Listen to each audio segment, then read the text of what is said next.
لله نحمده ونستعينه ونستغفره ونؤمن به ونتوكل عليه ونعوذ بالله من شرور أنفسنا ومن سيئات أعمالنا من يهده الله فلا مضل له ومن يضلله فلا هادي له ونشهد أن لا إله إلا الله وحده لا شريك له ونشهد أن سيدنا ومولانا محمدا عبده ورسوله صلى الله تعالى على خير خلقه محمد وعلى آله وأصحابه ومن تبعهم بإحسان إلى يوم القيامة.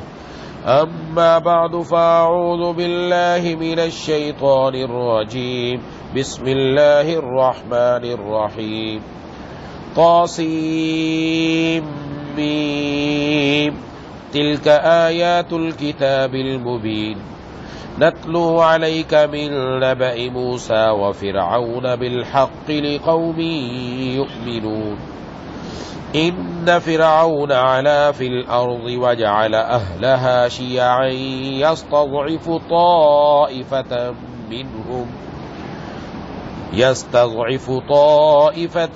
منهم يذبح أبناءهم ويستحيي نساءهم إنه كان من المفسدين. ونريد أن نمن على الذين استضعفوا في الأرض ونجعلهم أئمة ونجعلهم الوارثين ونمكن لهم في الأرض ونري فرعون وهامان وجنودهما منهم ما كانوا يحذرون. صدق الله العظيم.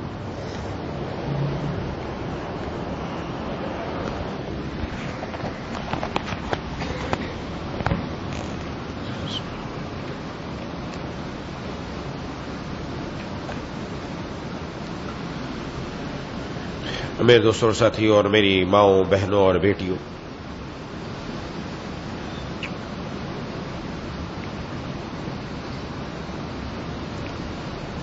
سورۃ القصص کی چند آیات تلاوت کی ہے. اس سورت کے اندر 88 آیات ہیں، 9 رکوع ہیں، 1454 کلمات ہیں، 4011 حرف ہیں. یہ اس لیے عرض کر دیا کہ حدیث شریف میں جناب نبی کریم صلی اللہ علیہ وسلم نے ارشاد فرمایا کہ اللہ تبارک و تعالی ایک ایک حرف پر 10 نیکیاں عطا فرماتے ہیں. تو فرمایا حدیث کا مفہوم ہے الف لام میم، یہ ایک حرف نہیں ہے، یہ ایک کلمہ ہے. اس الف لام میم میں 3 حرف ہیں. الف الگ حرف ہے، لام الگ حرف ہے، میم الگ حرف ہے. ہر حرف پر اللہ 10 نیکیاں عطا فرماتے ہیں. لہذا الف لام میم پڑھنے پر 30 نیکیاں ملی. تو اس سورت کے جو حروف ہے وہ 4011 ہے. تو اس کو خود 10 سے ضرب دے کر دیکھ لیں کہ اس سورت کی تلاوت کرنے پر اللہ تعالیٰ کتنی نیکیاں عطا فرمائیں گے. ارشاد فرمایا طاسیم میم، یہ حروف مقطعات کہلاتے ہیں. ان کے بارے میں جمہور مفسرین کرام نے فرمایا اللہ تبارک و تعالیٰ اس کی مراد زیادہ جانتے ہیں، ہمیں علم نہیں. اس لیے اس کا ترجمہ طاسیم میم کا طاسیم میم سے ہی کیا جاتا ہے. تلک آیات الکتاب المبین، یہ اس کتاب کی آیات ہے جو حقیقت واضح کرنے والی ہے. نتلو علیک من نبأ موسیٰ وفرعون بالحق لقوم یؤمنون، ہم ایمان لانے والے لوگوں کے فائدے کے لیے تمہیں موسیٰ اور فرعون کے کچھ حالات ٹھیک ٹھیک پڑھ کر سناتے ہیں. ان فرعون علا فی الارض، واقعہ یہ ہے فرعون نے زمین میں سرکشی اختیار کر رکھی تھی. وجعل اہلها شیعا یستضعف طائفة منهم، اور اس نے وہاں کے باشندوں کو الگ الگ گروہوں میں تقسیم کر رکھا تھا، جن میں سے ایک گروہ کو اس نے اتنا دبا رکھا تھا یذبح ابناءہم ویستحیی نساءہم، کہ ان کے بیٹوں کو ذبح کر دیتا اور ان کی عورتوں کو زندہ چھوڑ دیتا تھا۔ انہ کان من المفسدین، حقیقت یہ ہے کہ یہ ان لوگوں میں سے تھا جو فساد پھیلایا کرتے ہیں۔ وَنُرِيدُ أَن نَّمُنَّ عَلَى الَّذِينَ اسْتُضْعِفُوا فِي الْأَرْضِ، ہم یہ چاہتے تھے کہ جن لوگوں کو زمین میں دبا رکھا گیا ہے ان پر احسان کریں۔ وَنَجْعَلَهُمْ أَئِمَّةً، ان لوگوں کو پیشوا بنائیں۔ وَنَجْعَلَهُمُ الْوَارِثِينَ، اور انہی کو ملک اور مال کا وارث بنا دیں۔ وَنُمَكِّنَ لَهُمْ فِي الْأَرْضِ، اور انہیں زمین میں اقتدار عطا کریں۔ وَنُرِيَ فِرْعَوْنَ وَحَامَانَ وَجُنُودَهُمَا مِنْهُمْ مَا كَانُوا يَحْذَرُونَ، اور فرعون اور حامان اور ان کے لشکروں کو وہی کچھ دکھا دیں جس سے بچاؤ کی وہ تدبیریں کر رہے۔ وَأَوْحَيْنَا إِلَىٰ أُمِّ مُوسَىٰ أَنْ أَرْضِعِيهِ، ہم نے موسیٰ کی والدہ کو الہام کیا کہ تم اس بچے کو دودھ پلاؤ۔ فَإِذَا خِفْتِ عَلَيْهِ فَأَلْقِيهِ فِي الْيَمِّ، جب تمہیں اس کے بارے میں کوئی خطرہ ہو تو اسے دریا میں ڈال دینا۔ وَلَا تَخَافِي وَلَا تَحْزَنِي، اور ڈرنا نہیں، صدمہ نہ کرنا۔ إِنَّا رَادُّوهُ إِلَيْكِ وَجَاعِلُوهُ مِنَ الْمُرْسَلِينَ، ہم یقین رکھو ہم اسے واپس تمہارے پاس پہنچا کر رہیں گے اور اس کو پیغمبروں میں سے ایک پیغمبر بنائیں گے۔ فَالْتَقَطَهُ آلُ فِرْعَوْنَ، اس طرح فرعون کے لوگوں نے اس بچے کو اٹھا لیا۔ لِيَكُونَ لَهُمْ عَدُوًّا وَحَزَنًا، تاکہ آخرکار وہ ان کے لیے دشمن اور غم کا ذریعہ بنے۔ ان فرعون وحامان وجنودہما کانوا خاطئین، بے شک فرعون، حامان اور ان کے لشکر بڑے خطا کار تھے۔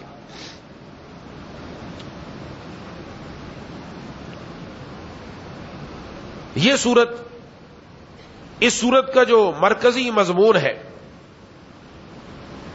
اس کے اندر سب سے پہلے اللہ تبارک و تعالی نے حضور صلی اللہ علیہ وسلم کی رسالت اور آپ کی دعوت کی سچائی کو ثابت کیا، اور اس سورت کے اندر تفصیل سے حضرت موسیٰ علیہ السلام کے واقعے کا تذکرہ کیا۔ تقریباً آدھی سورت اسی میں ہے، اس لیے اس کو سورہ موسیٰ بھی کہا جاتا ہے، کیونکہ حضرت موسیٰ علیہ السلام کا اتنا تفصیل سے کسی اور جگہ ذکر نہیں ہے جتنا یہاں ذکر کیا گیا۔ اس کے بعد اللہ تبارک و تعالیٰ نے جناب نبی کریم صلی اللہ علیہ وسلم کے بارے میں فرمایا کہ یہ حضرت موسیٰ علیہ السلام کا واقعہ اتنی تفصیل کے ساتھ کسی کو معلوم نہیں ہے، خود تمہیں اندازہ ہو جانا چاہیے آپ صلی اللہ علیہ وسلم بتا رہے ہیں تو یقیناً اللہ کے پیغمبر ہیں، اس لیے بتا رہے ہیں، ان کو کیسے پتا چلا؟ تو بہرحال جو ہم پڑھیں گے تو اس کے اندر تفصیل آ جائے گی۔ اللہ تبارک و تعالیٰ نے ارشاد فرمایا تلک آیات الکتاب المبین، یہ قرآن کریم کی جو آیات ہے یہ واضح کرنے والی ہے، بیان کرنے والی ہے۔ نتلو علیک من نبأ موسیٰ، ہم آپ کے سامنے حضرت موسیٰ علیہ السلام اور ان کا فرعون کے ساتھ مکالمہ اور فرعون کا ان کے ساتھ جو معاملہ کرنا ہے اس کو ہم واضح طور پر آپ کو بیان کرتے ہیں۔ اور سب سے پہلی بات یہ ارشاد فرمائی کہ فرعون نے زمین میں سرکشی کر رکھی تھی۔ فرعون نے اپنی حکومت کو مستحکم کرنے کے لیے، قرآن کہہ رہا ہے وَجَعَلَ أَهْلَهَا شِيَعًا، اپنے ہاں کے لوگوں کو گروہوں میں اور ٹولیوں میں تقسیم کر رکھا تھا تاکہ کوئی میرے خلاف کھڑا نہ ہو سکے۔ یہ اس نے اپنی قوت کو مستحکم کرنے کے لیے الگ الگ چھوٹی چھوٹی ٹولیاں بنا دی کہ تو اس کا حکمران، تو اس کا حکمران، تو اس کا حکمران، سب راضی رہو اور کوئی میرے خلاف نہ کھڑا ہو سکے۔ یہ فرعون نے کیا سب سے پہلے، اور ہمیشہ باطل کا یہی طریقہ رہا ہے۔ جب بھی باطل پھیلا اسی طریقے سے پھیلا، اور ہم دیکھ سکتے ہیں کہ اب بھی جب باطل اور کفر نے مسلمانوں کو قابو کرنا چاہا تو مسلمانوں کی چھوٹی چھوٹی ریاستیں بنائی، ان کو مختلف ٹکڑوں میں بانٹ دیا، ٹولیوں میں بانٹ دیا، اور ہر ایک کے اوپر اپنا پیسہ دیا، ان کو اپنا غلام بنایا، ان کے حکمرانوں کو، تاکہ کوئی ہمارا سامنا نہ کر سکے، اور اگر کوئی اسلامی ملک کھڑا ہوا یکلق اس پر حملہ کر کے ختم کر دیا. ان کو غلامی کی زنجیر میں کھینچتے رہو، اور جو ہم کہتے رہے ویسا ہوتا رہے، ہمارے خلاف کوئی کھڑا نہ ہو. آپ دیکھ لیں دنیا کے اندر کیا ہو رہا ہے.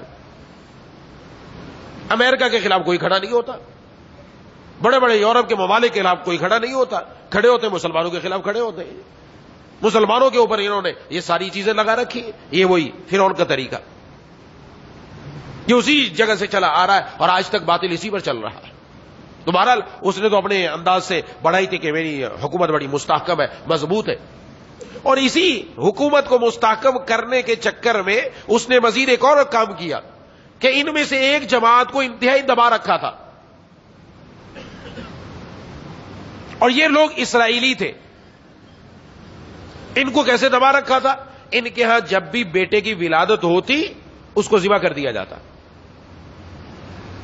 بچیوں کو زندہ رکھا جاتا. اس نے ایک مرتبہ خواب دیکھا کہ فلسطین اور شام کی طرف سے ایک آگ آئی ہے جس نے آ کر مصر کے گھروں کو جلا کر راکھ کر دیا. اس نے اپنے لوگوں کو بلایا جن کے ساتھ تعلق تھا، جو خواب کی تعبیر بتاؤ کہ کیا اس کی تعبیر کیا ہو سکتی ہے. اس نے کہا تعبیر یہ ہے کہ تمہاری حکومت کے لیے ایک آدمی خطرہ ہوگا جو تمہاری حکومت کو ختم کرے گا، اور اس کا تعلق فلسطین اور شام سے ہوگا. اور فلسطین شام سے تعلق نہیں، اسرائیلیوں کا تھا. اس وجہ سے اس نے اسرائیلیوں پر یہ ظلم ڈھانا شروع کر دیا، ان کو دبایا کہ ان کے مرد ظاہر ہے جب زندہ نہیں رہیں گے، مرد نہیں ہوں گے، عورتیں ہی عورتیں ہوں گی، تو ہماری ان پر حکومت رہے گی. مرد کوئی ہمارے سامنے کھڑا نہیں ہو سکتا. مردوں کو ایک طرف کر دو، عورتوں کو اوپر لاؤ. آج یہی کیا جا رہا ہے. عورتوں کے لیے کوٹے مخصوص ہیں، ان کو نوکریاں ملیں گی، یہ کہیں بھی درخواست دیں فوراً نوکری حاضر ہے. باقاعدہ ہمارے ہاں اگر باہر سے امداد آتی ہے تو ساتھ شرط ہوتی ہے اتنا کوٹا عورتوں کے لیے ہوگا، اور آپ نے عورتوں کو اس جگہ پر لانا ہے، اور مردوں کو نوکری نہیں ملتی. یہ آپ دیکھتے جائیے. قرآن کوئی کہانیوں کی کتاب نہیں ہے، یہ میں بار عرض کر چکا. کہانیاں نہیں ہے، یہ ہمیں بڑے سبق دیے جاتے ہیں، سمجھایا جاتا ہے. ذرا اس کو نوٹ کرنا چاہیے. تو اس نے اس طرح شروع کر دیا کہ ذبح کرتا تھا اور عورتوں کو چھوڑ دیتا تھا، اور فرمایا یہ بڑا فساد مچانے والا تھا. اس طریقے سے اس نے 90,000 بچوں کو ذبح کیا. ایک دو کی بات نہیں ہو رہی، 90,000 بچے. یہ ایسا ظلم کیا تھا. اللہ فرما رہے کہ انہوں نے تو یہ کیا، لیکن ہمارا کچھ اور ارادہ تھا، ہماری کچھ اور تدبیر تھی. ہماری تدبیر یہ تھی کہ جن کو اس نے دبایا ہے انہی کو ہم ملک اور اقتدار عطا کریں، ان کو ہم اوپر لے کر آئیں. اس میں دو باتیں ارشاد فرمایا ایک تو یہ نجعلہم ائمہ، ہم ان کو پیشوا بنائیں. پیشوا مقتدا، بڑا پیشوا ائمہ کا لفظ استعمال کیا جاتا ہے دین کی قیادت کرنے والا، ایسا آدمی جو دین پر ایسا عمل کرنے والا ہو کہ لوگ اس کو دیکھ کر دین پر چلنے والے بن جائیں. یہ بنائیں. اور دعا کا حکم بھی ہے، ہمیں بھی حکم ہے، مانگتے رہو ربنا هب لنا من ازواجنا وذرياتنا قرة اعین واجعلنا للمتقین اماما.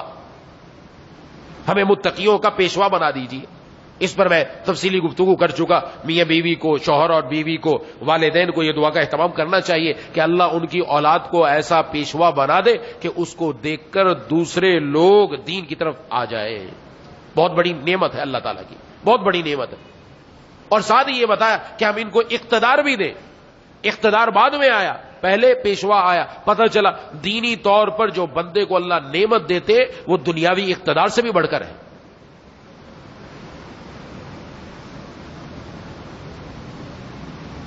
اور فرمایا کہ ہم نے حضرت موسیٰ علیہ السلام کی والدہ کے دل میں یہ بات ڈالی. انہوں نے کہا جب بچہ پیدا ہو تو تم نے ڈرنا نہیں ہے، گھبرانا نہیں ہے، بلکہ ہم پر یقین رکھو، اس بچے کو دودھ پلاتی رہنا، اور جب زیادہ خطرہ محسوس ہو تو اس کو دریا میں ڈال دینا. بات تھوڑی سی توجہ طلب ہے. دریا میں ڈال دینا اور وہ بھی تابوت میں بند کر کے وہاں ڈال دینا جب خطرہ زیادہ ہو. یہ نہیں فرمایا کہ اس بچے کو اپنے ساتھ لے کر کسی اور راستے پر نکل جانا. یہ نہیں فرمایا. اللہ دکھانا چاہ رہے ہیں کچھ. اللہ تعالیٰ اپنی ربوبیت دکھانا چاہ رہے ہیں کہ جہاں جہاں لوگ یہ سمجھتے ہیں کہ یہ بندہ یہاں جا کر مر جائے گا, یہ ختم ہو جائے گا, اس کو کھانے کو نہیں ملے گا, ختم ہو جائے گا, اللہ وہیں سے لوگوں کو زندہ کر کے اور کھلا کر اور پلا کر دکھا رہے ہیں. صندوق میں ڈالنا, صندوق میں ڈال دیا, اس میں کھانے پینے کا تو کوئی انتظام نہیں, ہوا کا کوئی انتظام نہیں, اندر کیسے جائے گا, یہ مرنے کا انتظام ہے. دریا میں ڈال دو, اس کی موجیں اٹھا کر کہاں کہاں پھینکے گی, یہ موت کا انتظام ہے. اور پھر موت کا آگے اور انتظام ہے, وہ جا کر پہنچا بھی فرعون کے محل کے سامنے. دنیاوی اعتبار سے اسباب بتا رہے ہیں, ہلاکت ہی ہلاکت ہے, لیکن اللہ ان اسباب ہلاکت میں جس کو زندہ رکھنا چاہے تو دکھاتا ہے کہ تمہارے اسباب تب تک کام کر سکتے جب تک ہمارا حکم ہو, اور جب اسباب پر ہمارا حکم آ جائے تو پھر کوئی ان اسباب ہلاکت میں ہم جس کو زندہ کر کے دکھائے اس کو دکھا سکتے ہیں. اور حضرت موسیٰ علیہ السلام کی والدہ کے دل میں کیا یقین ہے اللہ تعالیٰ کی ذات پر, ڈال دیا. اور آج ہماری نظر اسباب پر ہے. اسباب, سبب, اسباب پر نظر کرنے کی وجہ سے, مادیت پر نظر کرنے کی وجہ سے اللہ سے ہمارا تعلق کم ہوتا چلا جا رہا ہے. یقین نہیں ہے, یہ یقین سمجھایا جا رہا ہے. یقین رکھو کہ انہوں نے تو انتظام کیا تھا فرعون والوں نے کہ ہماری حکومت ختم نہ ہو, اس انتظام میں انہوں نے ساری تدبیریں اختیار کر لی, لیکن اللہ نے فرمایا ہم نے انہی میں سے ایک بندہ کھڑا کر دیا جو اس کی حکومت کے خاتمے کا سبب بنا. تم نے تو اسباب اختیار کیے کہ ہماری بچت ہو جائے, ہماری حفاظت ہو جائے. اسباب حفاظت سب ہونے کے باوجود بھی حفاظت تب ہوتی ہے جب اللہ چاہتے ہیں. اسباب رزق اختیار کر لیے, رزق تب ملے گا جب اللہ چاہتے ہیں. بیماری ہوئی اس کے بعد دوائیاں لے لی, اسباب اختیار کر لیے, صحت تب ملے گی جب اللہ چاہیں گے. یہ یقین رکھنا پڑے گا. لیکن آج یہ یقین ختم ہوتا چلا گیا, یقین ایک طرف ہوتا چلا جا رہا ہے. بہت کم لوگ ہیں جن کا اللہ کی ذات پر یقین ہے. اور اللہ تعالیٰ آج بھی موجود ہے, اللہ ہے. اللہ نے آج بھی ہمیں اپنی قدرت دکھائی, لیکن ہمیں نظر نہیں آئی, ہم نے توجہ نہیں دی. کورونا آیا, پوری دنیا کو ہلا کر رکھ دیا. وہ لوگ جو ہم سے زیادہ مالی اعتبار سے مستحکم, حکومتیں مستحکم, کھانا وافر, مدافعاتی قوتیں ان کی زیادہ, ٹیکنالوجی زیادہ, ہر چیز زیادہ, وہاں حملے زیادہ ہوئے, اموات زیادہ ہوئی. مسلمان ملکوں میں آیا لیکن یہاں پر اموات اتنی نہیں ہوئی, یہاں پر اتنے مسائل پیدا نہیں ہوئے. اللہ تعالیٰ نے دنیا کو دکھایا, دنیا والوں نے اس کے اوپر باقاعدہ ریسرچ کی. ہوا کیا, یہ سب کچھ کسی نے کیا یا جو کچھ کیا, لیکن ان میں سارے کافر ملک زیادہ لپیٹے میں آئے, مسلمان کم آئے. ان کے پاس اسباب و وسائل ویسے نہیں ہے, لیکن بات کیا ہے, ایک کافر اور مسلمان کا فرق اللہ نے دکھایا, دنیا کو سمجھایا. کافر اسباب اختیار کرتا ہے, اسباب پر یقین رکھتا ہے, سبب کر کے سمجھتا ہے اسی سے مجھے سب کچھ ملنے والا ہے. اور مومن اپنی ساری قوت, اپنے سارا کچھ اگر لگاتا ہے وہ اسباب پر نہیں ہے, وہ اللہ تعالی سے تعلق جوڑنے میں لگا دیتا ہے. مسلمانوں نے الحمدللہ ان دنوں کے اندر اللہ تبارک و تعالیٰ کی فرما برداری کی, قرآن کی تلاوتیں شروع ہو گئی, گھروں میں نمازیں شروع ہو گئی, جو نہیں پڑھنے والا تھا وہ بھی پڑھنے والا بن گیا, ایک سے زائد جماعتیں بننے والی بن گئی. اور گھروں کے اندر جہاں کبھی نماز نہیں ہوئی وہاں نماز شروع ہو گئی, عورتوں نے بھی پڑھی, مردوں نے بھی پڑھی. تراویح گھر گھر کے اندر ہوئی, جہاں پہلے نہیں ہوتی تھی وہاں بھی ہوئی. قرآن پڑھنے والے بن گئے, رب کی طرف آنے والے بن گئے, آہوزاری کرنے والے بن گئے, اللہ سے مانگنے والے بن گئے. اللہ تبارک و تعالیٰ نے دکھایا جن لوگوں نے ہم سے تعلق مضبوط کیا, مادیت والے ہار گئے, جیتے وہ جن کے دلوں میں ہمارا ایمان اور یقین موجود تھا. یہ دکھایا, یہ ہمیں نظر آیا, ہم سب نے اپنی آنکھوں سے دیکھا. معیشتیں ڈوب گئی لوگوں کی, ہماری معیشت آج بھی الحمدللہ اچھی طرف جا رہی ہے. رب تعالیٰ نے دکھایا, ایسا نہیں ہوا کہ بھوک کے لالے پڑ گئے ہوں, معاملہ ختم ہو گیا. نہ, رب تعالیٰ نے مدد فرمائی, کرم نوازی فرمائی, ہلایا تو ہے, ہلایا اس لیے کہ میری طرف آ جاؤ, یقین میری ذات پر رکھو, دنیا والوں کے پاس نہیں ہے. کسی کے پاس نہیں. یہ اسباب ہلاکت تھے. ان اسباب ہلاکت میں اللہ نے زندہ کر کے مسلمانوں کو دکھایا ہے کہ ہم اس طرح رکھتے ہیں, ہم اس طرح کھلاتے ہیں, ہم اس طرح پلاتے ہیں, ہم جس کو دینا چاہیں اس طرح دیتے ہیں.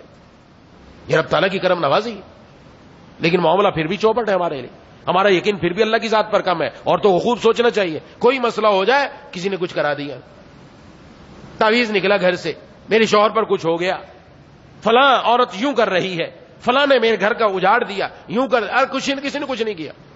اپنے اعمال کو دیکھو, اپنے اعمال کو دیکھو, رب تعالیٰ پر یقین رکھیں. آج یہ یقین ہمارا مزمحل ہو جاتا. کہتے ہیں ہم یقین رکھتے ہیں, ہم کہتے ہیں یقین ہے, لیکن اندر اوہام ہے, خیالات ہیں جو غالب آ رہے ہیں. اس کی مثال ہے, گھر میں کسی کا انتقال ہو جائے, دنیا سے ہر کسی نے جانا ہے, گھر میں انتقال ہو جائے, گھر میں میت رکھی ہے, سب کو یقین ہے مر چکا بندہ. یہ یقین نہیں ہوتا. یقین ہوتا ہے سب کو مر گیا, لیکن کہا جائے یہ رات آپ نے اس میت کے ساتھ اکیلے کمرے میں گزارنی ہے, تو بڑوں کے ہوا نکل جاتی ہے کہ نہیں بھی کیا ہوگا, تو نے اگر ساتھ گزار لے گا رات کو, یہ تو مرا ہوا. یقین ہے کہ نہیں ہے؟ یقین ہے, اوہام ہے, خیالات ہیں, وہ غالب آ جاتے ہیں. پتہ نہیں یہ اٹھ کے پکڑی نہ لے, ایسے ہوتا نا, یہ اٹھ کے پکڑ لے تو گلا دبا دے, ایسے پکڑ لیا تو پھر ہم کہاں جائیں گے. یہ اوہام خیالات ہمارے ذہن پر اتنے غالب آتے ہیں, وہ یقین پیچھے ہٹ گیا. آنکھوں سے دیکھا مرتا ہوا, آنکھوں سے دیکھ لیا, یقین ہے, اس کے باوجود کیا اوہام اور خیالات اتنے دماغ پر غالب آتے, وہ یقین ایک طرف ہو جاتا ہے. اللہ کی ذات پر یقین ہے ہم کہتے ہیں, اور مومن کا ہوتا ہے, ایسا نہیں ہوتا. یقین نہ ہو تو ایمان ہی نہ رہے. ہے یقین, لیکن اوہام خیالات دائیں بائیں کے ہمارے ذہن پر اتنے غالب آتے ہیں, اللہ تبارک و تعالیٰ پر جو یقین کی کیفیت ہے وہ ایک طرف ہو جاتی ہے. ہماری نظر پھر اسباب کی طرف آ جاتی ہے, پھر مادیت کی طرف آ جاتی ہے, پھر ہم رب تعالیٰ سے دور ہو جاتے ہیں, پھر اسباب کو دیکھنا شروع کرتے ہیں. یہ بھی سبب جمع کرو, یہ بھی کرو, یہ بھی کرو, سبب جمع کر لیے سارے, لیکن کام کون سا ہوگا؟ وہی ہوگا جو اللہ چاہے گا. پھر کہتے ہیں یہ معاملہ بنا نہیں ہے, معاملہ ہوا ہی نہیں ہے, ہم تو یوں کر رہے تھے, اور اللہ پر یقین ہی نہیں رکھا. سبب تو اختیار کرنے کا حکم ہے, لیکن اس سبب کے ساتھ اللہ جو مسبب الاسباب, جو سببوں کے اندر چیز رکھنے والا, اس کی طرف نظر کرنا ضروری ہے. اس اللہ نے مختلف موقعوں پر سمجھایا ہے, دکھایا ہے. میرا حکم نہ ہو کچھ نہیں ہو سکتا. چھری کاٹتی ہے, جہاں رکھو کاٹے گی, لیکن یہ حضرت ابراہیم علیہ السلام نے حضرت اسماعیل کے گلے پر چلائی تو کاٹا نہیں ہے. اس نے کیوں نہیں کاٹا؟ یہ چھری تو کاٹنے والی ہے, نہیں کاٹ سکی, اللہ کا حکم نہیں ہوا اوپر سے. حضرت ابراہیم علیہ السلام کو اٹھا کر آگ کے الاؤ میں ڈال دیا گیا, دہکایا گیا آگ کو. آگ جلانے والی ہے, ختم کرنے والی ہے, مارنے والی ہے, ہلاک کرنے والی ہے, لیکن اسی آگ میں حضرت ابراہیم علیہ السلام آرام سے بیٹھے اور آرام سے باہر نکل کر آ گئے صحیح سالم. اللہ دکھا رہے ہیں ہماری قدرت, ہماری ربوبیت, ہماری قدرت. دیکھو ہم جہاں جہاں موت کے تمام اسباب ہوتے ہیں وہیں سے بھی بندے کو زندہ نکال لیتے. جب تک ہم نہیں چاہیں گے اس وقت تک کچھ نہیں ہو سکتا. اس لیے یہ یقین اللہ کی ذات پر رکھنا پڑے گا. یہ کیسے پیدا ہوگا؟ یہ ایسے لوگوں کے ساتھ بیٹھنے سے پیدا ہوگا کہ جن کے دلوں سے مادیت نکل گئی ہے, دنیا نکل گئی, جن کے دلوں میں دنیا ہے. چونکہ ہمارا اٹھنا بیٹھنا ایسے لوگوں کے ساتھ ہے, یہ اوہام والوں کے ساتھ وہی دماغ میں ڈالتے رہتے ہیں. وہی ہم بچوں کو بھی یہی بتاتے ہیں. چھوٹا بچہ ہے, اس کو بڑے ہونے تک ہم نے یہی سمجھانا ہے. اسکول والے بھی بتائیں گے, گھر والے بھی بتائیں, بیٹا پڑھ پڑھ پڑھ, کیا ہوگا اس کے بعد تجھے پیسہ ملے گا, تو کیسے اونچی پوسٹ پر پہنچے گا, پڑھے گا نہیں تو کیا بنے گا تیرا معاملہ خراب ہو جائے گا, تجھے کوئی لڑکی نہیں دے گا, تیرا گھر نہیں بنے گا, تیرا بنگلہ نہیں بنے گا, کیسے ہوگا؟ پڑھ اور کما کما کما کما, تیرا کام یہی ہے. وہ بس بچہ شروع سے یہی سمجھتا تھا میں دنیا میں آیا پڑھنے کے لیے, جب بڑا ہو گیا اب کماؤ کماؤ اور کما کما کر دنیا سے چلے جاؤ. یہ دماغوں میں بھر گیا. ایسے ایسے بھی لوگ ہیں, صبح بھی کمائیے شام بھی کمائیے, سونے کا ٹائم ہی کم ہے, وہ بس کما رہا ہے. پیسہ بنا ہوا ہے مشین کمانے کی کہ پیسہ آ جائے پیسہ آ جائے پیسہ آ جائے, اسی چکر میں کام پورا ہو رہا ہے. اور آخر میں ملک الموت آ جاتے ہیں کہ چلو آ جاؤ, ختم ہو گئی کہانی آپ کی. ہم تو اس لیے نہیں آئے تھے. پیسہ کمانے والی رزق کا وعدہ اللہ نے لیا ہے. اللہ نے کیا کہ نہیں کیا رزق کا وعدہ؟ اللہ نے کیا ہے. اللہ تبارک و تعالیٰ نے. اگر آپ کسی اسکول کے اندر جاتے ہیں, اسکول میں جا کر آپ کے جی میں اپنے بچے کو داخل کرانا چاہتا ہوں, تو خامخواہ وہ اندر داخل کر لے گا یا اس کے پاس گنجائش ہوگی تب داخل کرے گا؟ کسی بھی جگہ جائیں, کسی بھی ادارے میں جائیں, یہ میں نے اسکول کی ایک عام مثال, کسی بھی ادارے میں چلے جائیں, آپ کے جی ہم یہاں آنا چاہتے ہیں, ہم یہاں ملازمت کرنا چاہتے ہیں, ہم یہاں نوکری کرنا چاہتے ہیں, یا ہم اپنے بچے کو لگانا چاہتے ہیں, وہ ایسے ہی رکھ لے گا یا کہے گا جی ہمارے پاس گنجائش ہے تو رکھیں گے, گنجائش نہیں اس لیے آپ اپنے بچے کو لے جائیں. ہے کہ نہیں ہے؟ دنیا میں اللہ تعالیٰ بندوں کو جو بھیج رہا ہے, جو اللہ تبارک و تعالیٰ کی طرف سے جس نے آنا ہے, اللہ نے لکھ دیا یہ گنجائش ہے تبھی آ رہا ہے، اگر گنجائش نہ ہوتی تو یہ دنیا میں ہی نہ آتا. یہ سمجھنے کی بات ہے. رزق رب تعالیٰ کی طرف سے آنا ہے. یہ بندہ آیا نا رزق کی، اس کے لیے گنجائش ہے تبھی تو آیا، ورنہ آتا کیوں؟ یہ آ گیا، لیکن ہمارے ذہن، ہم نے اس کا ذہن یہ بھر دیا، اس کا اللہ سے یقین اٹھ گیا، وہ مانگتا ہی نہیں، بیچارہ پھنس جاتا ہے. کتنے ایسے نوجوان تعلق رکھتے ہیں، آتے ہیں، پوچھتے ہیں، پھنس گیا، مایوس ہو گیا، کہا میں مایوسی کے اس جگہ پر کھڑا ہوں کہ میں خودکشی کر لوں گا، بس اس کے علاوہ میں کچھ نہیں کر سکتا، مایوس ہو گیا ہوں میں اپنی زندگی سے. کیوں ہو گیا؟ اللہ کے بندے، مولا مولا ہے، اللہ اللہ ہے، اللہ سے ذرا تعلق تو قائم کر، رب کی طرف آ کر تو دیکھ، اللہ کے سامنے گڑ گڑا کر تو دیکھ. تو نے سارے اسباب کے اوپر اپنا بھروسہ رکھا، اسباب سے ہٹا کر نظر رب تعالیٰ کی طرف لے کر جا، دیکھ اللہ تعالیٰ تیرا کیسا کام بناتے ہیں اور دکھاتے ہیں میرا اللہ. اس لیے ہم اپنی زندگیوں میں دیکھیں کہ ہمارا اٹھنا بیٹھنا ایسے لوگوں میں، ہم اس کو طریقے کو اللہ تعالیٰ نے فرمایا یا ایھا الذین آمنوا اتقوا اللہ وکونوا مع الصادقین. یہ سچے کون ہیں؟ یہ سچے وہ ہیں کہ جن کے دلوں میں دنیا کی حقیقت واضح ہو گئی، اسباب کی حقیقت واضح ہو گئی کہ یہ اسباب کچھ نہیں کر سکتے، کرنے والی ذات اللہ تبارک و تعالیٰ کی ہے، اسی پر یقین رکھو. اس لیے علامہ رومی رحمہ اللہ نے سمجھایا اس کو کہ دو قومیں تھیں، چینی اور رومی. چینی یہ نقش و نگار میں بڑے ماہر، رومی بھی ایسے ہی ماہر. ان کا آپس میں جھگڑا ہو گیا، انہوں نے کہا دیکھتے ہیں کون زیادہ ماہر ہے. چینیوں نے کہا ہم زیادہ ماہر ہیں نقش و نگار بنانے کے اندر، ہماری مہارت کے کیا کہنے. رومیوں نے کہا ہم بھی تم سے کم نہیں، ہم بھی بڑا بناتے ہیں. بادشاہ تک بات گئی، بادشاہ نے کہا مقابلہ کراؤ. کہا ٹھیک ہے مقابلہ کراؤ، اور مقابلہ دونوں کا آمنے سامنے ہو. ایک طرف ایک دیوار ہے، ایک طرف ایک جگہ بنا دی، دوسری طرف دوسری دیوار بنا دی، درمیان میں پردہ حائل کر دیا کہ ایک طرف اپنے چینی کام کرے، دوسری طرف رومی کام کرے، اور جب ان کا کام پورا ہو جائے تو بادشاہ آئے گا، دیکھے گا، فیصلہ کرے گا کس کا کام زیادہ ہے. آگے دونوں نے محنت شروع کر دی. چینی انہوں نے نقش و نگار دیوار کے اندر کرنا شروع کر دیے اور بیل بوٹے بنانا شروع کر دیے، بڑے ماہر تھے، اور ایسے خوبصورت بنائے کہ بادشاہ داد دیے بغیر رہ نہیں سکتا، ایسا زبردست بنائے. اور ادھر رومیوں نے بھی اپنا کام شروع کیا، انہوں نے کوئی بیل بوٹا نہیں بنایا، انہوں نے اس دیوار کے اوپر اس دیوار کی رگڑائی کی. جس طرح کسی چیز کو صاف کرنے کے لیے ریگ مال مارا جاتا ہے نا، ریگ مال کر کے اس کو چمکایا جاتا ہے، ایسے اس کے اوپر ریگ مال مارا، صفائی کی، چمکایا.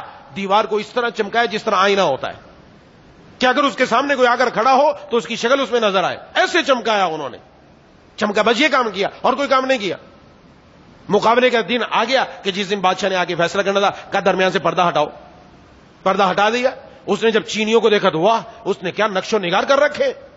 لیکن ہوا کیا، یہ ان کی دیوار چینیوں کی دیوار کے سامنے تھی. چینیوں نے جو کچھ نقش و نگار بنایا، انہوں نے اپنی دیوار آئینے کی طرح چمکائی، تو وہ جتنا عکس تھا وہ سارا اس طرح منتقل ہو گیا، اور آئینے میں جب آیا اس کی چمک اور بڑھ گئی.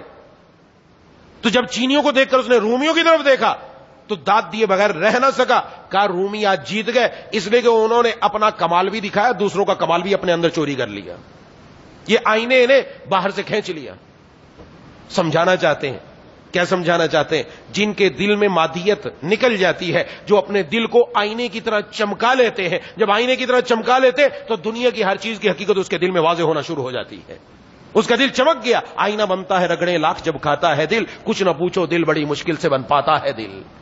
یہ دل ایسے دل نہیں بنتا، رگڑے کھانے پڑتے ہیں تب جا کر آئینے کی طرح شفاف ہوتا ہے. اور جن لوگوں نے یہ محنت کر کے اپنی جوانیاں رب پر فدا کر دی، رب پر فدا کر کے اللہ کی نافرمانی نہیں کی، نفس کی نہیں مانی، شیطان کی نہیں مانی، حرام جذبات کے پیچھے نہیں گئے، موبائل کی گندی فلموں کے پیچھے نہیں گئے، اپنی آنکھوں کو خراب نہیں کیا، اپنی زبان کو خراب نہیں کیا، اپنے کانوں کو خراب نہیں کیا، انہوں نے اپنے دل کو چمکایا ہے. بار بار لگن لگی ہے، دل کے ہزار خواہشیں تھی کہ ہزار خواہشیں ایسی ہیں، ہر خواہش پر دم نکل رہا ہے کہ میں یہ گناہ کر لوں، میں بھی یہ کام کر لوں، لیکن نہیں کیا. اپنے رب کے خوف سے اللہ نے اس کے دل کو ایسا چمکایا، اب دنیا کی حقیقت واضح ہو گئی، اب مادیت اس پر اثر نہیں کرتی، اس کا یقین اللہ کی ذات پر ہے کہ جو کچھ کرنے والی ہے وہ ذات اللہ کی ہے. یہ اسباب تو سارے کے سارے اللہ کے ہاتھ میں ہے، جب اللہ حکم فرمائے گے سارے کے سارے کام کرنے والے بن جائیں گے.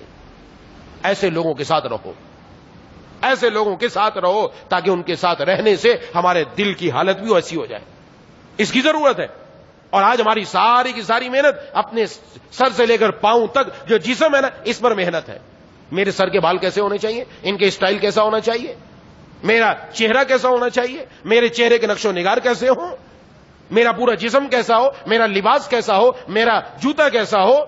اور عورتوں کے اندر میچنگ کا جوتا ہو، ہاتھوں میں چوڑیاں میچنگ کی ہوں اور میچنگ کے زیور پہن رکھا ہو، چہرے کے اوپر انہوں نے اپنے سرخی اور پاؤڈر لگا رکھا. بس اسی چکر کے اندر زندگی پوری ہو رہی ہے. کبھی یہ بھی غور کیا، یہ اتنی لیپا پوتی تو کر لی، دنیا کو تو دکھا دیا، اور ذرا دل کی طرف بھی توجہ کی ہے کہ اس دل کے اندر کیا ہے؟ جب اسی کے چکر میں رہیں گے تو مادیت تو غالب آنی ہے نا ہم پر. ہماری نظر تو پھر بھی مادیت کی طرف ہے، اسباب کی طرف ہے، دنیا کی طرف ہے. یہ کافر جس بات کی طرف دیکھ رہے ہیں ہماری نظر بھی اسی طرف ہے، ہم بھی وہی کام کریں. اللہ کی مدد کیسے آئے گی؟ محبوب کبریا خاتم الانبیاء سرکار دو عالم صلی اللہ علیہ وسلم غزوے کے موقع پر تشریف لے گئے. پہلا غزوہ ہے، 313 لے کر گئے. کتنی تلواریں تھیں، کتنا ساز و سامان تھا، کتنا آلات جنگ تھے، کتنا ایسا سامان تھا جس سے پتہ چلتا تھا آپ کو فتح ہوگی. ٹوٹی ہوئی تلواریں، پوری سامان بھی نہیں ہے، سامان بھی پورا نہیں ہے، بعضوں کے ہاتھوں میں چھڑیاں ہیں، تلواریں بھی نہیں ہیں. اسباب جتنے تھے اتنے لے لیے، بس اس کے بعد گئے. اور پھر جو جا کر آپ نے وہاں مانگا کہ حضرت ابوبکر صدیق رضی اللہ تعالی عنہ آ کر آپ کے سامنے رونے لگے. کیا مانگا آپ صلی اللہ علیہ وسلم نے اللہ تعالیٰ سے کہ اللہ یہ اگر 313 کی جماعت آج نہ رہی تو پھر سب کچھ ختم ہو جائے گا. یہ مسلمان کو بتایا. سبب تو لیے لیکن ان سبب پر بھروسہ نہیں کیا، اپنی ساری طاقت اللہ سے مانگنے میں لگا دی، اپنے اللہ سے جڑنے میں لگا دی. فرمایا اللہ تبارک و تعالیٰ آپ کی دعاؤں کو ایسے رد نہیں کریں گے. اور اللہ تعالیٰ نے وہی ٹوٹی ہوئی تلواریں اور وہی جن کے ہاتھ میں چھڑیاں تھیں جن کو اللہ نے تلوار بنا دی، وہی گھمائی. اور جس کافر کے قریب گئی فرشتے آتے گردنی اتار کے رکھتے تھے. چل، رب کی مدد آئی. بڑے لمبے واقعات ہیں، مدد آئی اللہ تعالیٰ کی. حالات ایسے ہیں کہ بظاہر ایسا ہے ان کے پاس کچھ نہیں ہے، لیکن اللہ نے دکھا دیا کہ اللہ تبارک و تعالیٰ جب چاہے بغیر اسباب کے بھی بندوں کو اللہ دوسروں کے اوپر فتح اور سے ہمکنار فرما سکتے ہیں. یہ ہر جگہ ہے. یہ قرآن کریم کا یہ جو حضرت موسیٰ علیہ السلام کا جو واقعہ آ رہا ہے یہ ہمیں اسی طرف لے کر جا رہا ہے. خواتین کو اپنا یقین اللہ پر مضبوط کرنا پڑے گا، اللہ تعالیٰ کی ذات پر. کیسا حضرت موسیٰ علیہ السلام کی والدہ کا کہ بچے کو دریا نیل میں ڈال دیا، اللہ نے دل میں ڈالا، بس ڈال دیا اللہ پر یقین کر کے. ورنہ تو عموماً ایسا ہوتا ہے مائیں اپنے اوپر تکلیف سہ لیتی، اولاد پر نہیں آنے دیتی، اولاد کو تکلیف نہ پہنچے، کسی طریقے سے بچ جائے. لیکن یہ ڈال دیا کیوں؟ اللہ پر یقین تھا. میرے اللہ نے فرمایا ہے، کیا فرمایا؟ کہ اس کو تیرے پاس واپس بھی بھیجیں گے اور ہم اس کو رسولوں میں سے بھی بنائیں گے. یقین ہے کہ اللہ نے فرما دی میرے پاس واپس آئے گا، اور آئے گا ضرور. جب اللہ تبارک و تعالیٰ کا حکم ہوگا یہ میرے پاس واپس آ جائے گا. یہ سارے انتظامات ایسے ہیں بظاہر ہلاکت کے ہیں، لیکن اللہ تبارک و تعالیٰ نے دکھایا ہم نے اس طرح واپس لے کر آئے. اور واپس کس طرح لے کر آئے کہ اللہ تبارک و تعالیٰ نے حضرت موسیٰ علیہ السلام کا یہ جو تابوت ہے یہ چلتا چلتا پہنچ گیا فرعون کے محل کے پاس. انہوں نے کہا دیکھو اس کے اندر کیا ہے، نکالو. جب نکالا تو ایک معصوم بچہ فرعون کے سامنے پیش کر دیا کہ یہ دیکھو یہ بچہ ہے. تو اب اس کے قتل کرنے کے ارادے ہو گئے کہ قتل کیا جائے، بچہ ہے، بچے کو تو قتل کرنا ہے.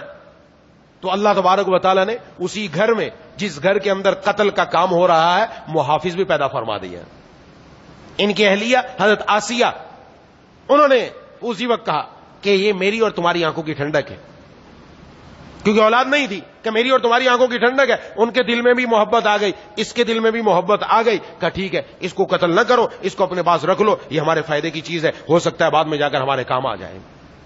یہ اللہ تبارک و تعالیٰ نے دکھایا، دنیا والوں کو دکھایا. اور ہمیں اس سے سبق مل رہا ہے کہ دنیا والوں نے تو سارے اسباب بنا رکھے تھے، فرعون کی حکومت نے سارے اسباب ایسے تیار کر رکھے تھے کہ بچہ زندہ نہ رہے، اس کو ختم کر دیا جائے. لیکن اللہ نے اسی جگہ جہاں اسباب ہلاکت موجود تھے وہیں اس کو زندہ رکھ کر محفوظ رکھ کر پہنچایا. اس لیے اپنا یقین اللہ کی ذات پر رکھنا چاہیے، رب تعالیٰ کی طرف آنا چاہیے، اللہ سے مانگنا بھی چاہیے. رب تعالیٰ کی طرف آ کر کہ اللہ ہمارا جو دل میں یقین ہے اس کو مضبوط فرما دیجئے، جو اوہام ہمارے دلوں پر غالب آ رہے ہیں اس کو دور فرما دیجیے. اس کے لیے ہمیں ان جگہوں پر جانا پڑے گا، ان لوگوں کے ساتھ رہنا پڑے گا جن کی زبانیں قرآن کریم کی تلاوت کے ساتھ اور جن کے دل اور دماغ میں اللہ تبارک و تعالیٰ کی محبت، جو حضور صلی اللہ علیہ وسلم کی سنتوں پر عمل کرنے والے، جو اللہ کے حکموں پر عمل کرنے والے، ان کے پاس بیٹھنے سے بھی ہمارے دل کی کیفیت ویسی ہوتی چلی جائے گی انشاءاللہ. دعا ہے کہ اللہ تعالیٰ مجھے اور آپ کو ان باتوں پر عمل کرنے کی توفیق عطا فرمائے.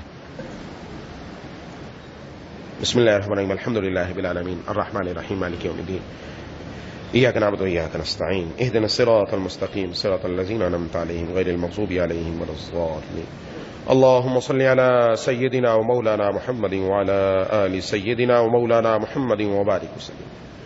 مولا کریم اے الہ العالمین اے ارحم الراحمین یا ذا الجلال والاکرام یا الہ العالمین یا ارحم الراحمین، یا اللہ میرے کہنے میں، ساتھیوں کے سننے میں اخلاص پیدا فرما دیجیے۔ مولا کریم اے الہ العالمین اے ارحم الراحمین یا ذا الجلال والاکرام، آپ کے قرآن کو پڑھتے ہیں، قرآن میں آپ نے جو پہلی امتوں کے، جو انبیاء علیہم السلام کے قصص بیان فرمائے، جن سے جو جو سبق مل رہا ہے، یا اللہ وہ سبق ہمارے دلوں میں اتار دیجیے۔ مولا کریم اپنی ذات پر کامل یقین عطا فرما دیجیے۔ مولا کریم یہ اوہام اور خیالات، ان سے ہماری حفاظت فرما کر، ان کو مغلوب رکھ کر یا اللہ اپنی ذات پر یقین کو غالب فرما دیجیے۔ مولا کریم اے الہ العالمین اے ارحم الراحمین یا ذا الجلال والاکرام یا اللہ یا ارحم الراحمین، ہماری ماؤں، بہنوں اور بیٹیوں کے اندر بھی وہی یقین پیدا فرما دے، یا اللہ ان کے دلوں میں بھی اپنی ذات پر ویسا یقین عطا فرما دے جیسا آپ نے حضرت موسیٰ علیہ السلام کی والدہ کے دل میں ڈال دیا تھا۔ مولا کریم سب کو ایسا عطا فرما دے۔ مولا کریم اے الہ العالمین اے ارحم الراحمین یا ذا الجلال والاکرام، ہم میں سے جو بیمار ہیں، گھروں میں جو بیمار ہیں، دوست و احباب میں جو بیمار ہیں، جنہوں نے بیماروں کے لیے دعا کے لیے کہا یا کہنا چاہتے تھے نہیں کہہ سکے، یا امید رکھتے ہیں یا پیغام پہنچا نہ پہنچ سکا، یا اللہ سب کو شفائے کاملہ عاجلہ مستمر عطا فرما دیجیے۔ ہاشم کے والد ادریس بھائی، ان کی طبیعت ٹھیک نہیں ہے، اور عبد القیوم مرحوم ان کی اہلیہ کی طبیعت بھی ٹھیک نہیں ہے، دعا فرمائے اللہ تبارک و تعالی ان کو مکمل صحت عطا فرما دیں، اور ایسی صحت عطا فرمائے کہ بیماری کا نام و نشان بھی ختم فرما دیں۔ مولا کریم الہ العالمین ہم سب کو بھی جسمانی شفا بھی عطا فرما دیجیے، روحانی شفا بھی عطا فرما دیجیے۔ مولا کریم الہ العالمین ہمارے دلوں میں یا اللہ جو مادیت کا غلبہ ہو چکا، جو اسباب کے اوپر ہم نے بھروسہ کر لیا، مولا کریم ان مادیت پر، اسباب پر بھروسے کی بجائے یا اللہ اپنی ذات پر بھروسہ، اپنی ذات پر اعتماد، اپنی ذات پر کامل یقین نصیب فرما دیجیے۔ مولا کریم الہ العالمین اے ارحم الراحمین قرآن کریم سے اپنا مضبوطی سے تعلق جوڑنے والا بنا دیجیے، یا اللہ صبح و شام قرآن کی تلاوت کی توفیق عطا فرما۔ اے الہ العالمین اے ارحم الراحمین یا ذا الجلال والاکرام اس قرآن کریم کو ہماری آنکھوں کی ٹھنڈک کا ذریعہ بنا دیجیے، ہماری زبانوں کے لطف اور لذت کا ذریعہ بنا دیجیے۔ مولا کریم ہمارے کانوں میں اس کے ذریعے جب سنیں تو کانوں کے اندر مٹھاس گھول دیجیے۔ مولا کریم اے الہ العالمین ایسا قرآن سے ہمیں شغف عطا فرما دیجیے۔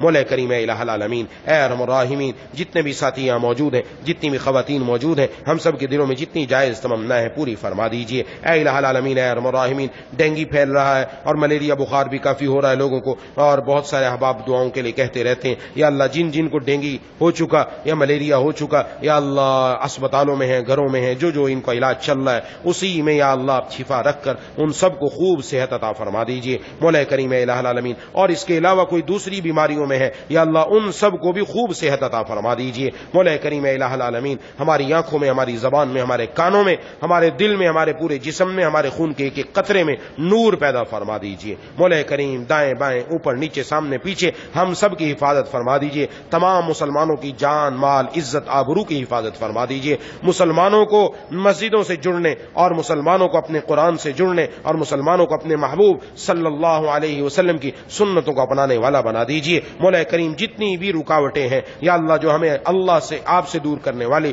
قرآن سے دور کرنے والی، حضور سے دور کرنے والی، یا اللہ سب رکاوٹیں دور فرما کر یا اللہ ہمارا تعلق ان سب سے مضبوط فرما دیجیے۔ اپنی اشد محبت ہمارے دلوں میں عطا فرما دیجیے۔ مولا کریم الہ العالمین اے ارحم الراحمین جتنی دعائیں آپ کے محبوب صلی اللہ علیہ وسلم نے مانگی ہیں سب ہم سب کے حق میں قبول فرما لیجیے۔ جن جن چیزوں سے پناہ مانگی ان سب سے ہم سب کو پناہ عطا فرما دیجیے۔ ربنا تقبل منا انك انت السميع العليم وتب علينا انك انت التواب الرحيم صلى الله تعالى على خير خلقه محمد وعلى اله واصحابه اجمعين برحمتك يا ارحم الراحمين۔